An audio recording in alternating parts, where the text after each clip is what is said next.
we're all giving to support the war against cancer, helping to raise funds for research towards the whole cause. There's a common goal of supporting each other and giving, and they're a really great group of people to be associated with.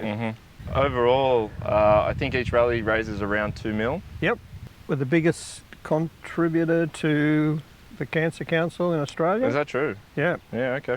But it's also like the money that goes to the country towns we go through too is pretty important. That's an amazing thing. You know, you go into these little villages and communities where nothing moves in the middle of the day, and all of a sudden there's 250 cars and 500 people eating, drinking, fueling with a mad batch of funny looking cars. And, you know, it raises their spirits, it helps their economy, and they really appreciate it. And it's also an opportunity for us city slickers to see what it's like out there in the wider Australia. It's really an amazing place. James Freeman started this because of the loss of his mother and father to cancer.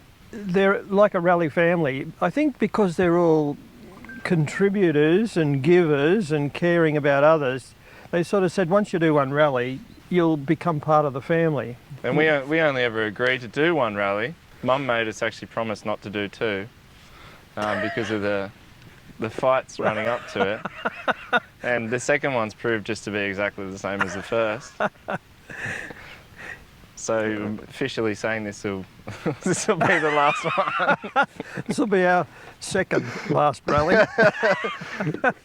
But they're such a great group of people, and it's such a positive thing to be amongst them. And not only that, we get to share a week together, which in our busy lives, him busier than me, is sort of a real privilege for me, an opportunity that doesn't come up much. You know, in that situation where we are forced to spend so much time together unnaturally.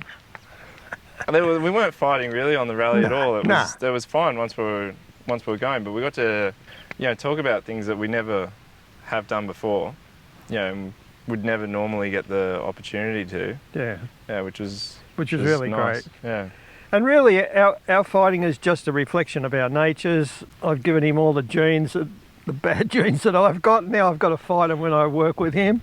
And he's got his mother's genes, and he can handle it. Yeah, something like that. So we've got the 1999 Toyota Corolla. This particular car kind of has like a bit of a connection to us in that it belonged to Mum and Dad's neighbour since 1999. So we've sort of been looking at it for 22 years already, which made it the perfect candidate when, you know, we agreed we were going to do a second rally. I think it's going to be the perfect car for the job. Yeah, I think it looks really cool. It's got some nice tyres on it. The wheel deal hooked us up with a pretty nice set of steelies for it that'll get us the 5,000 Ks we're doing, and a lot of that's going to be on really rough tracks too. So it's really going to put everything on the car to test.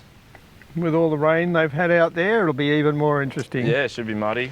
Yeah, green and muddy. Yeah, should be some washed out trails. Lots of drama on the road. Like the car's like pretty intimidating, and I've tried my best to stay inside the rules. But coming from a motorsport background, my understanding of rules is that they are almost all flexible.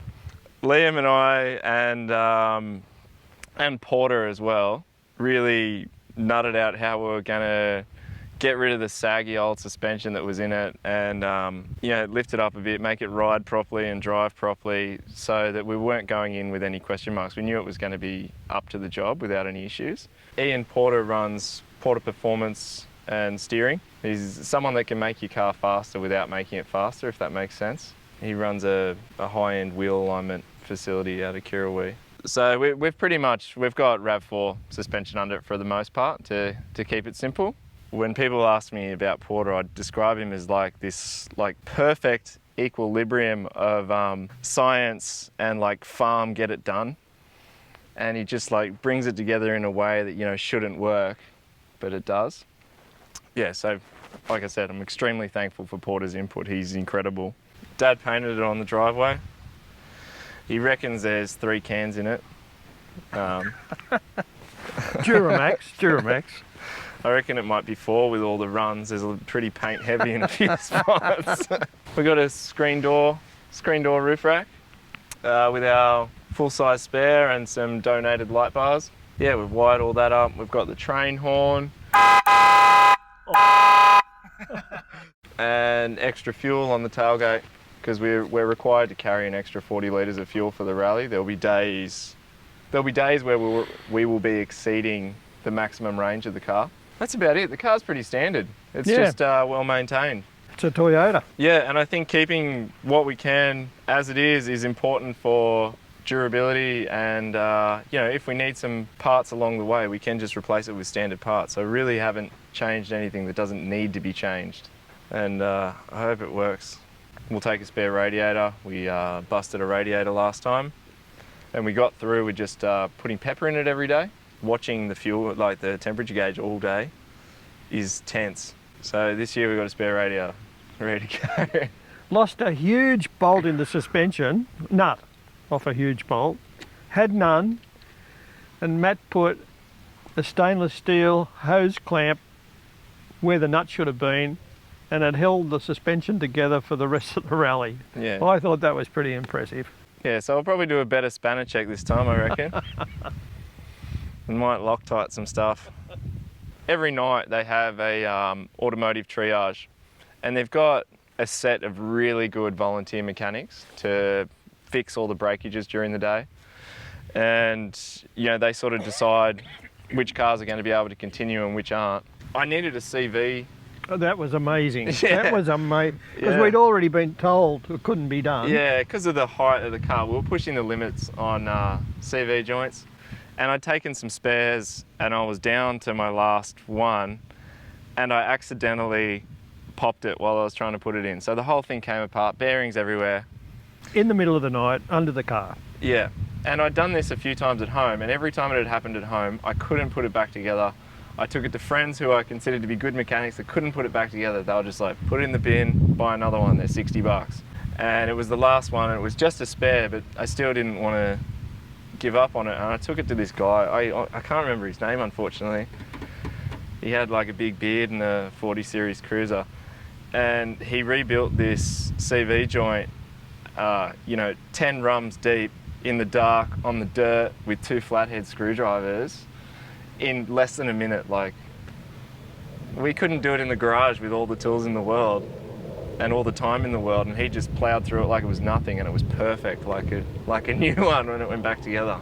There is good help on hand. Amazing help there. Yeah. Yeah, they like to encourage you to sort your own stuff out, but if you can't, there is probably about as good a help as you could get anywhere there waiting for you. Kingsway Prosthodontics, who do teeth implants, very generously donated for us, along with the Ortho Centre at Caringbah.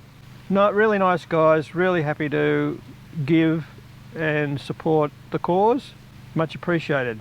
Ian Porter from Porter Performance, he's saved us every time. Yep. We honestly couldn't do it without him. No. He's an absolute magician. Benny's Custom Works, one of our better donators for such a great guy. Yeah. He's been super supportive of the whole trip, start to finish, and yeah, we really appreciate the effort that Benny's put into the cause, and obviously Gian as well. We are actually pretty lucky to have Revolution Motorsports on board too. We support all of their work in getting us back to Wakefield and Pheasantwood and keeping us on track, but to have them support us in the rally felt really good too, felt really, you know, reciprocated. The wheel deal provided us with the wheels and financial support this year, which was, you know, massive. We've put their wheels and tyres through hell, and, you know, completely faultless as always. I couldn't imagine, the car wouldn't look anywhere near like this without them being on board. They've really, they made it for us. I don't know, I don't think I'm going to do a video for Ginger's company. Like, this is like, I think this was more of a tax write-off for him than anything else. Import Road. They do like Apple CarPlay swaps for late model cars. And he was one of the first people that donated to us, like over a year ago when we first started. Import Road jumped on board straight away. Amazing to be associated with people who don't need to be pushed along. They just recognise that it's really good and that we're putting ourselves out and they'll support us to get there. I think that's amazing.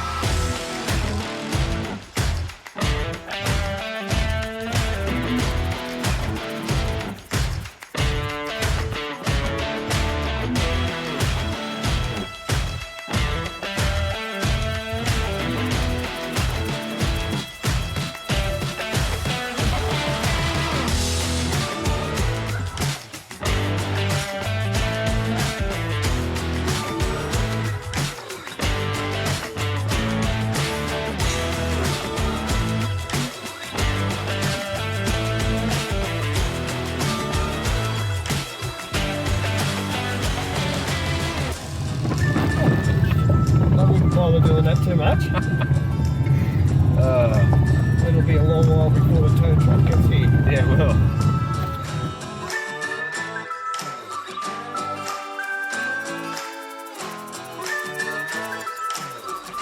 Someone's going to pay for this.